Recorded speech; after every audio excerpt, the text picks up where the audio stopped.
बिस्मिल्लाहिर्रहमानिर्रहीम। अस्सलाम वालेकुम। कैसे हैं आप सब? उम्मीद करती हूँ कि सब खैरियत से होंगे और अल्लाह से यही दुआ है कि सबको सेहत और तंदुरुस्ती के साथ ईमान भरी ज़िंदगी अता फरमाए। आमीन सुम्मा आमीन।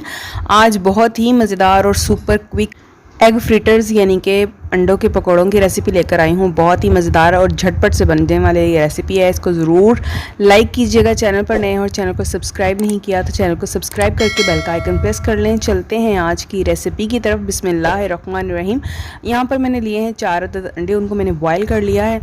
अब यहाँ पर एक बाउल में मैं निकाल रही हूँ बेसन आपने अंडों के मुताबिक लेना है। मैंने क्योंकि यहाँ पर साथ में आलू के कतले भी फ्राई करने हैं तो मैंने क्या किया है कि बेसन उसके मुताबिक लिया है। समरी यही है कि बस बेसन इतना हो कि अंडे अच्छे से कोट हो जाएं। अब इसमें हम डाल रहे हैं कुटी हुई लाल मिर्च, नमक, हस्बे ज़ायका, हल्दी है, ज़ीरा है और दरदरा सा कुटा हुआ जो है सूखा धनिया है।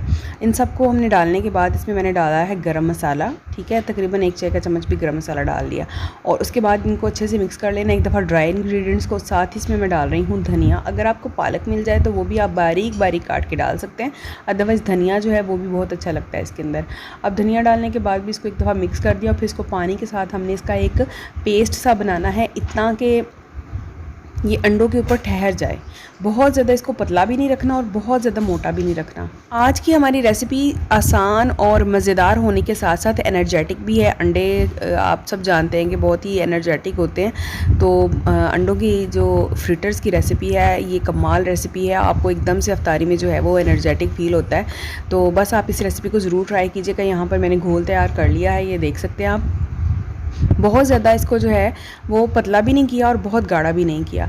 जैसे कि मैंने बताया कि मैं आलू के कतले भी बना रही हूँ तो मैंने यहाँ पे आलू के कतलों के ऊपर भी इसको लगा के देख लिया। देखिए बहुत ज़्यादा मोटी लेयर भी बेसन की अच्छी नहीं लगती है और बहुत बारीक भी नहीं होनी चाहिए, तो परफेक्ट लेयर है हमारी। बस इसी तरह से आलूओं के साथ साथ मैं अंडों को भी इसमें डिप करती जाऊँगी और इसके ऊपर कोटिंग करने के बाद इसको हम फ्राई कर लेंगे। इनको बहुत ज़्यादा तेज़ आँच पर भी फ्राई नहीं करना और बहुत धीमी आँच भी नहीं होनी चाहिए। मीडियम आँच पर हम इसको फ्राई करेंगे। एक दफ़ा घी को अच्छे से गर्म कर लेंगे, फिर इसके बाद आंच जो है वो कम कर लेंगे और बहुत ही ज़बरदस्त से हमारे जो है वो क्रिस्पी से एग फ्रिटर्स रेडी हो जाएंगे।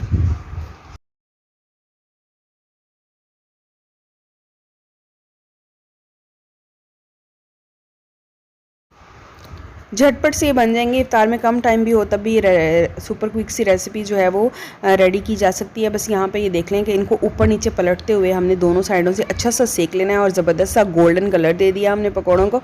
ये देखिए कितने ज़बरदस्त लग रहे हैं माशाल्लाह से। और बस इनको हम निकाल लेंगे और जितने भी पकौड़े हैं इसी तरह से सारे हम फ्राई कर लेंगे। बहुत ही मज़ेदार ये रेसिपी, आप इसको ज़रूर ट्राई कीजिएगा। अभी मेरा रोज़ा था जब मैंने ये रेसिपी बनाई तो मैंने इसको जो है वो बाइट करके नहीं दिखा सकी, अदरवाइज़ ये बहुत मज़े के लगते हैं। आप इस रेसिपी को बनाइएगा ज़रूर और कमेंट्स में मेंशन ज़रूर कीजिएगा और चैनल को सब्सक्राइब करना तो बिल्कुल मत भूलिएगा। मुझे इजाज़त दीजिए, अपना बहुत सारा ख्याल रखिए। मिलते हैं फिर किसी और वीडियो में, तब तक के लिए अल्लाह हाफ़िज़।